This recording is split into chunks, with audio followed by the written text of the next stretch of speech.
In a forgotten town where silence clung to broken homes, a black woman working as a milk delivery driver struggled to survive. One rainy morning, she found an injured, fearful boy inside a lonely house, stirring memories of the childhood she had fought to escape. While no one else cared, she risked everything to pull him from the darkness. Years later, the boy returned to repay the woman who once saved his life. Before we dive in this story, let us know where you're watching from. We love to hear your thoughts. Amara Johnson tightened her grip on the milk crate as the old pickup truck bumped along the dirt road. She was 28, with skin the color of warm earth and dark curls tucked under a faded cap. Her jacket, a second-hand thing 2 sizes too big, clung to her thin frame against the chill of early autumn. Delivering milk door to door in the outskirts of town wasn't what she had dreamed of, but it paid enough to keep the lights on, most days at least. The road twisted deeper into the woods, where the trees grew thicker and the sky seemed farther away. At the end of the path stood a house that didn't belong to the world around it. Its paint peeled like old bark, the windows were shut tight behind heavy curtains, and the sagging porch groaned under its own weight. Neighbors called it the Forgotten House, whispering stories about it at gas stations and diners. They said that after the husband died, the woman inside shut herself and the boy away from the world. No visitors, no light, only silence. Amara pulled the truck to a stop and stepped out, the gravel crunching softly under her boots. The house seemed to watch her, still and wary. She walked up the uneven path, her breath misting in the cold air, and set the crate of milk on the porch. She knocked gently, not expecting much. A few seconds later, the door cracked open just wide enough for a child's face to appear. The boy couldn't have been more than 6. He had tangled brown hair, hollow cheeks, and wore a sweater 2 sizes too small with holes at the elbows. His big gray eyes darted nervously, like a stray cat ready to bolt. His hands, thin and trembling, reached out, grabbed the crate faster than she could react, and pulled it inside. The door slammed shut with a hollow thud. As she stood there, staring at the door that had just slammed shut in her face, Amara felt a tightness in her chest she hadn't expected. She had seen plenty of lonely children during her deliveries, kids who answered the door with bruised arms or hollow eyes, but something about this boy pulled at her deeper, sharper. Maybe it was the way his hands shook when he grabbed the crate, or the way his eyes darted around like he expected danger from every corner. It reminded her too much of herself. Amara knew what it was to grow up in silence, in the cold spaces adults left behind when they were too busy fighting their own battles to notice the children shrinking into corners. She had grown up in a trailer at the edge of town, with a mother who drank too much and a father who drifted in and out like smoke. Meals were uncertain, kindness was rare, and fear was a constant hum under her skin. By the time she was 10, she had learned to hide bruises under long sleeves and tell social workers that she just fell off her bike. Looking at that little boy now, Amara felt the years melt away. She saw herself in him, not just the fear, but the desperate, stubborn flicker of hope he probably didn't even know he was still carrying. She had promised herself a long time ago that if she ever had the chance, she would be the kind of person she had once needed. Maybe that chance was standing right in front of her. Amara stood there a moment longer, staring at the door, her heart heavy with something she couldn't quite name. She had delivered to lonely homes before, but there was something different here. Something colder. She turned and walked back to her truck, but the image of the boy, those scared, hollow eyes, followed her all the way down the long, empty road. 3 days later, under a sky heavy with gray clouds, Amara found herself once again turning onto the narrow dirt road. The tires of her truck kicked up wet mud, the scent of rain clinging to the air. She told herself it was just another delivery, no different from the rest, but her stomach tightened the closer she got to the house. Something gnawed at her from the inside, something she could not ignore. She parked by the same crooked mailbox and grabbed the crate of milk. The wind tugged at the hem of her jacket as she approached the porch. This time, she hesitated before knocking. Through the cracked window, she could see the same heavy curtains drawn tight, the same oppressive silence, pressing against the walls. She rapped her knuckles gently against the door. A long moment passed. Just when she thought no one would answer, the door creaked open a sliver. The same boy stood there, but he looked worse. His lip was split, a faint purple bruise blooming beneath one eye. His small hands trembled as he tried to lift the crate. Amara knelt down slowly, setting the crate at his feet. Her voice was soft, careful, as if trying not to startle a wounded animal. "Are you all right, sweetheart?" she asked. The boy flinched at the sound of her voice. His eyes flickered nervously toward the dark hallway behind him, and he shook his head almost imperceptibly. Before she could say another word, a sharp voice tore through the house. "What the hell is taking so long?"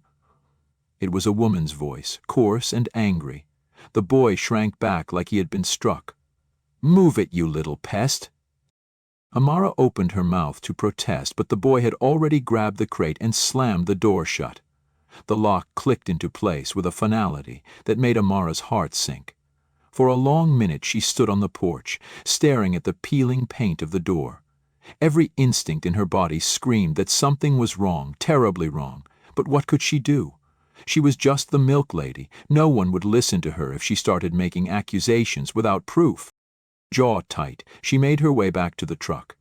As she climbed inside, her fingers curled into fists on the steering wheel. She sat there for a moment, the truck idling beneath her, staring back at the house. The woods around her whispered with the wind, the skeletal trees shifting like uneasy witnesses. On her way out, she passed 2 houses down the road. An elderly woman raking leaves in her front yard gave her a quick glance and then turned away, busying herself with a pile of wet leaves. Amara slowed the truck and called out through the open window, "Excuse me, ma'am, do you know the folks living up the road?" The woman looked over her shoulder, her mouth pressed into a tight line. "Ain't none of our business," she said sharply, then bent her head lower, raking faster. Amara swallowed, the bitter taste rising in her throat. The message was clear. Nobody wanted to get involved. The rain began to fall as she drove back toward town, fat drops thudding against the windshield, but the image of the boy's bruised face stayed with her, etched into her mind like a scar. She knew then, deep down, that she could not just pretend she had not seen it. She could not be one more person who turned away. The next time Amara drove down that lonely road, dusk was falling, bleeding purple and blue across the sky. The trees stood like silent sentinels, their bare branches clawing at the dying light. She had not intended to return so late, but something deep inside her had insisted she come today, and she had learned long ago to trust that voice. She parked the truck a good distance from the house, killing the engine and stepping out quietly. The air was damp and heavy, and a thin fog slithered low along the ground. The house looked more desolate than ever. No lights flickered behind the windows, no sound drifted from inside. Clutching the crate of milk to her chest, Amara moved carefully toward the porch. Before she could knock, a sharp sound cracked through the silence. A muffled cry, followed by the dull thud of something hitting wood. She froze, heart pounding so hard it rattled her ribs. Through a tear in the curtain, she caught a glimpse of the boy. He was being dragged by the arm across the living room floor, his small body limp and helpless. The woman, her face twisted in rage, hauled him toward the back of the house. He whimpered once, a thin sound like a wounded animal, before disappearing from view. Without thinking, Amara dropped the crate. Milk bottles shattered against the porch, the crash loud and sudden. She raced to the door and found it unlocked. It slammed open under her weight, banging against the wall inside.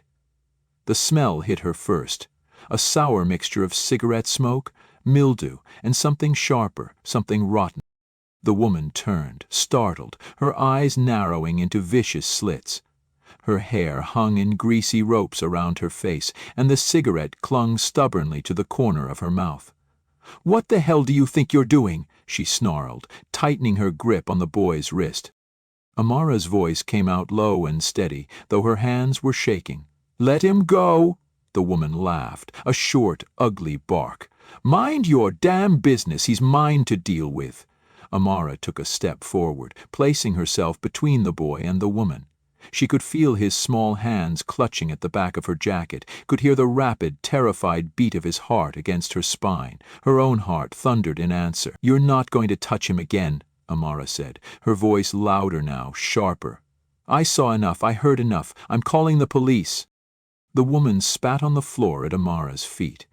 "Take him, see if I care. Useless little mouth to feed, dead weight just like his damned daddy." She shoved the boy roughly, sending him stumbling against Amara's legs. Amara steadied him with one arm and stared at the woman, her jaw clenched so tight it hurt. Without another word, she scooped the boy up into her arms. He weighed almost nothing. She turned and carried him out the door, down the porch steps, slick with milk and broken glass, across the weedy yard. And behind them, the woman's voice chased them into the night. "Go on, take him. You regret it. He ain't worth saving." Amara did not look back. She moved as fast as she could without slipping, every muscle taut, her lungs burning from the cold air. She reached her truck, yanked the door open, and settled the boy onto the passenger's seat. His tiny hands clutched the seatbelt as if it were a lifeline. Inside the cab, the silence was thick, broken only by the boy's ragged breathing. Amara started the engine with trembling fingers. She pulled away from that cursed house, from the woman whose hatred had poisoned the very walls she lived in.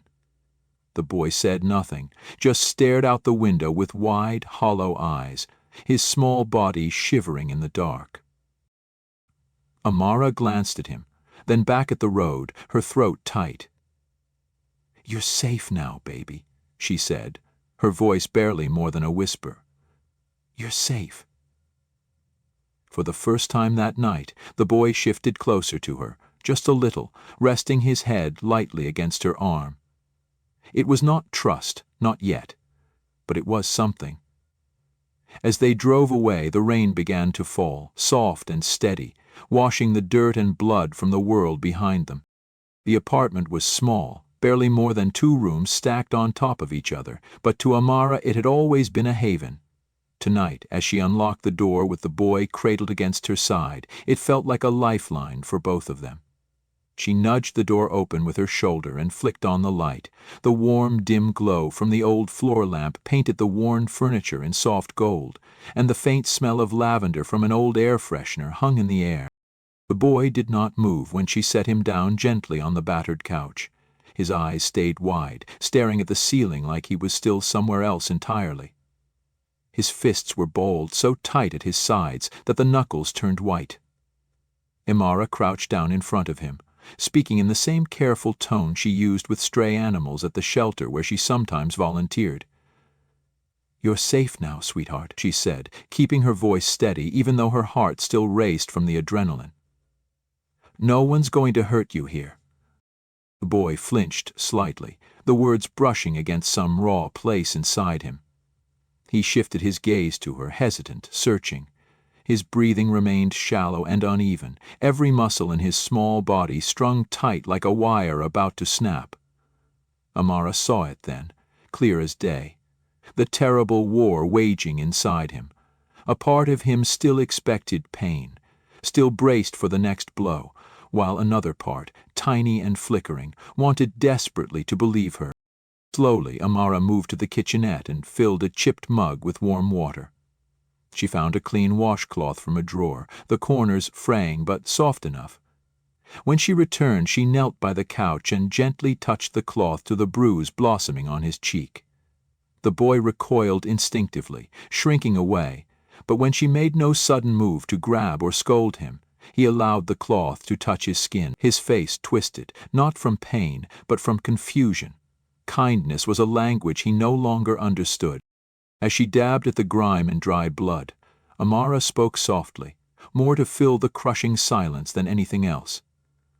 "My name's Amara. I live here by myself. It's not much, but it's warm, and there's food in the kitchen if you're hungry." She hesitated, then added gently, "What's your name, baby?" For a long moment, she thought he would not answer. Then, in a voice so small it barely carried across the room, he whispered, "Eli." Amara smiled, her chest tightening with a mix of sorrow and relief. "That's a beautiful name, Eli," It suits you." The boy blinked at her, like he was trying to figure out if she was mocking him. When he saw only kindness in her face, something cracked in his expression. His lip trembled.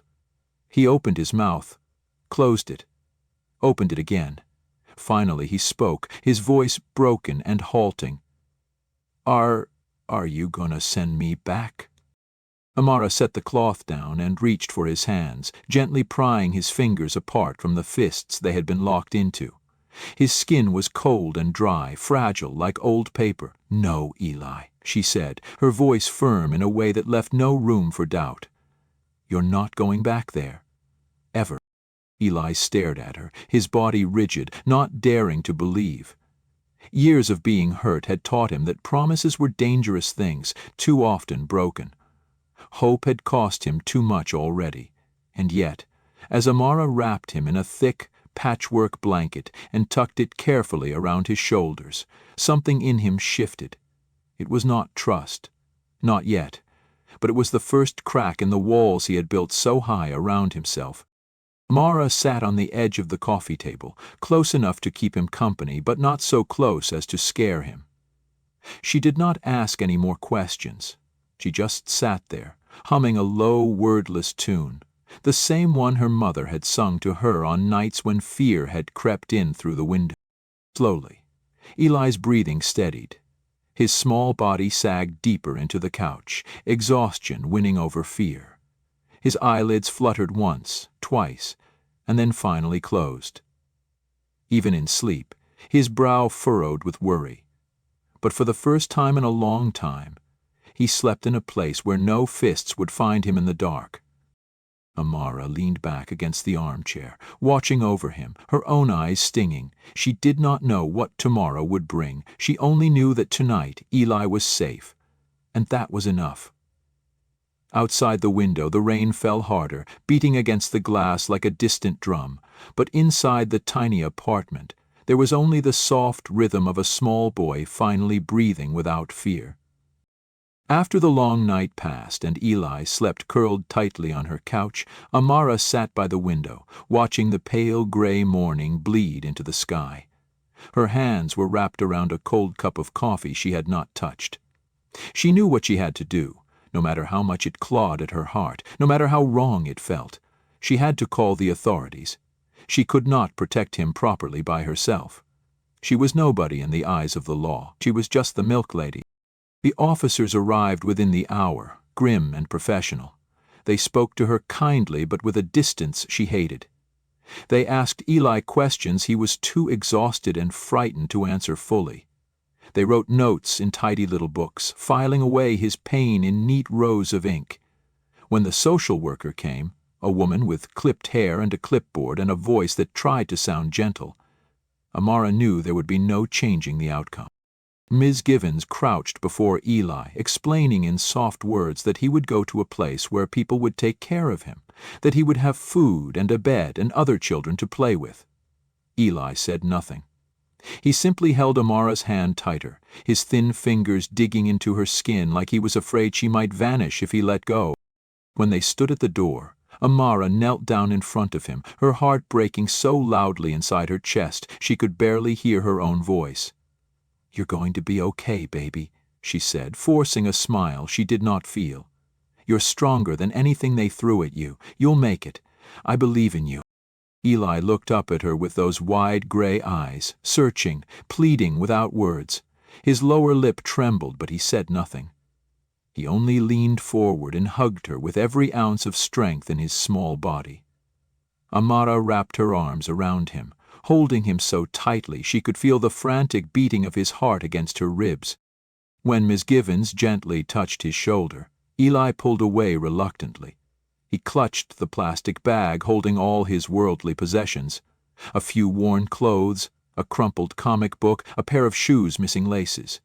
Amara wanted to scream, to tear the paperwork from their hands, to lock the door and never let them take him. But she only stood there, frozen, and watched him walk down the steps.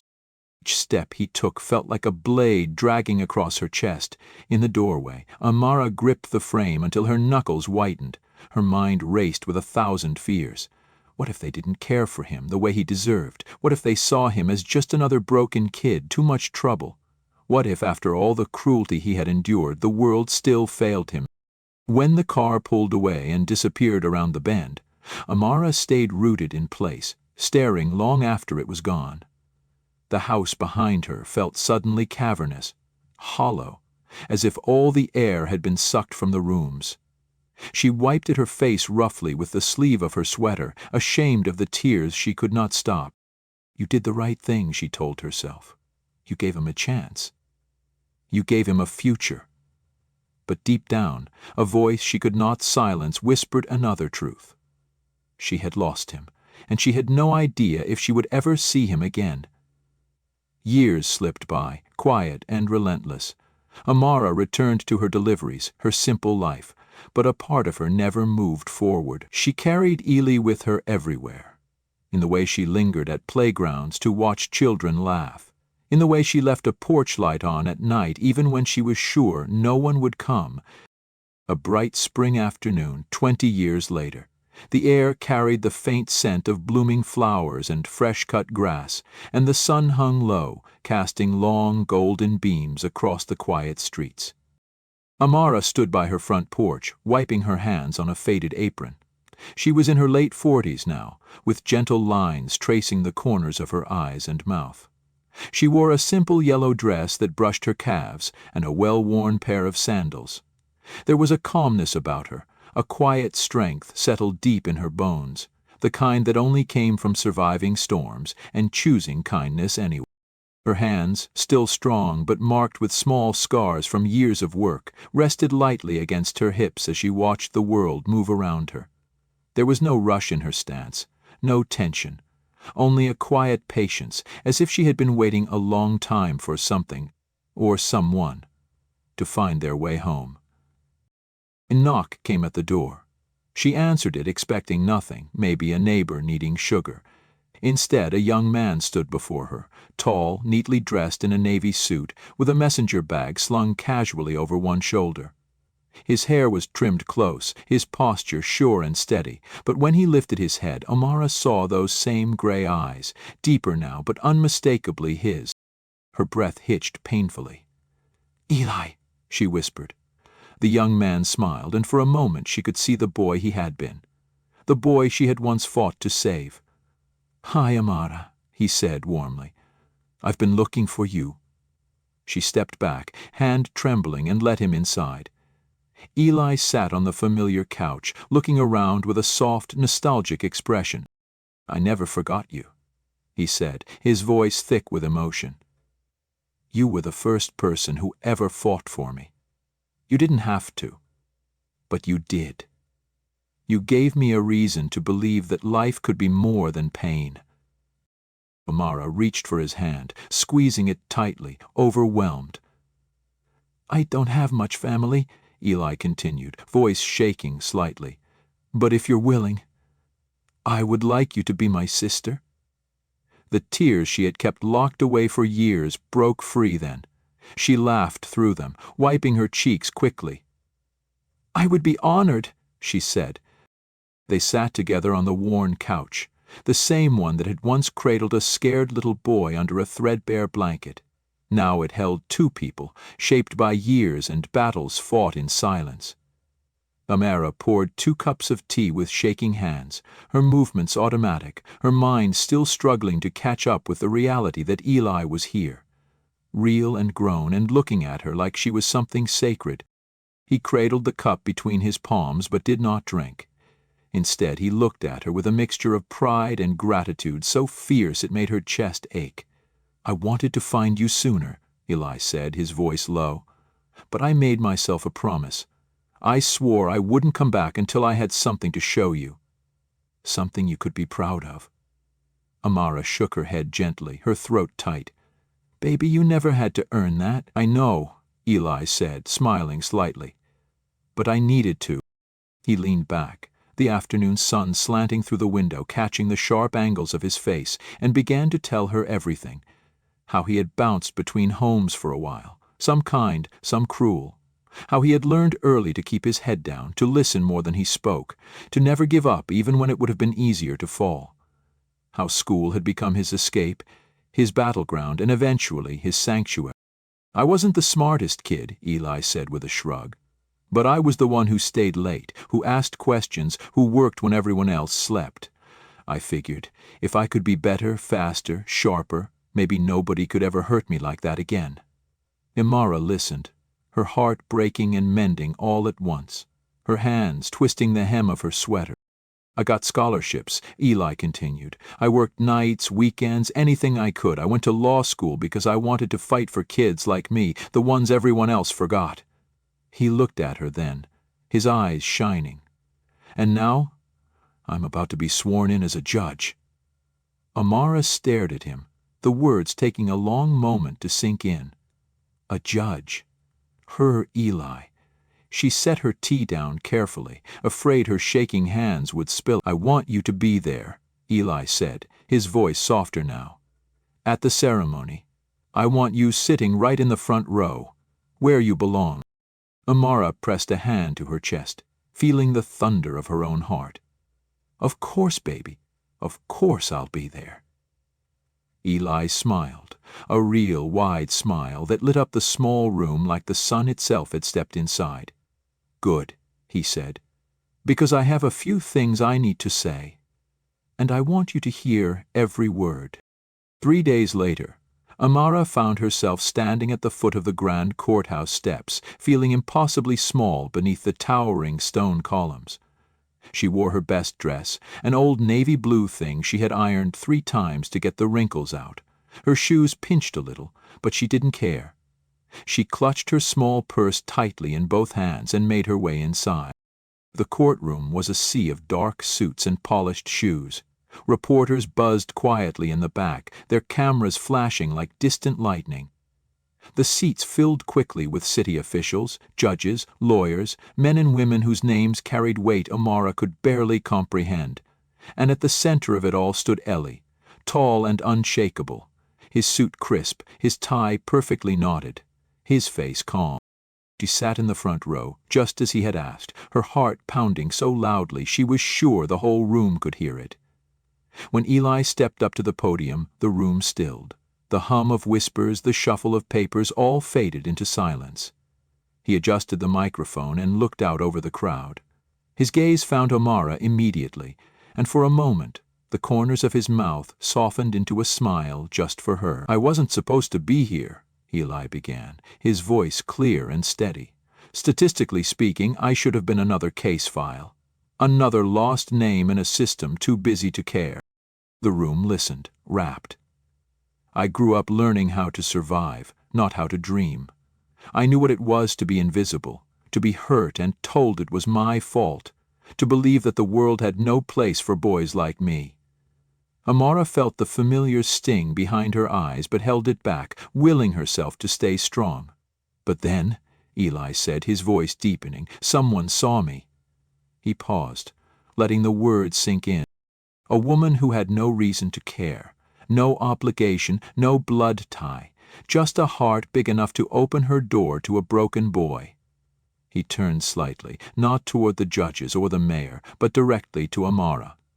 "Amara Johnson, you saved me, not with wealth or power, but with kindness and courage.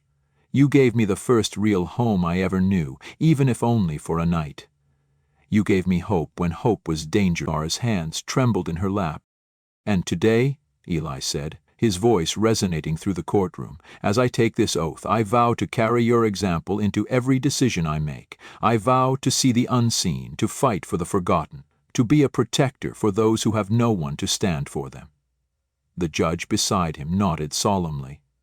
The oath was administered, the words flowing easily from Eli's lips, formal promises to uphold justice, to serve with fairness, to protect the rights of all. But it was not the legal oath that would stay with Amara. It was the vow he had spoken with his heart, the one no paper could hold. When the ceremony ended and the courtroom rose in applause, Eli stepped down from the platform. He moved through the sea of people, brushing past the outstretched hands of officials and dignitaries, and came straight to her. He did not say a word. He simply leaned down and pulled her into his arms, holding her tightly enough that she felt her feet lift slightly off the ground. Amara closed her eyes, her cheek pressed against the fine wool of his jacket, and for the first time in years she allowed herself to believe that some battles were not fought in vain.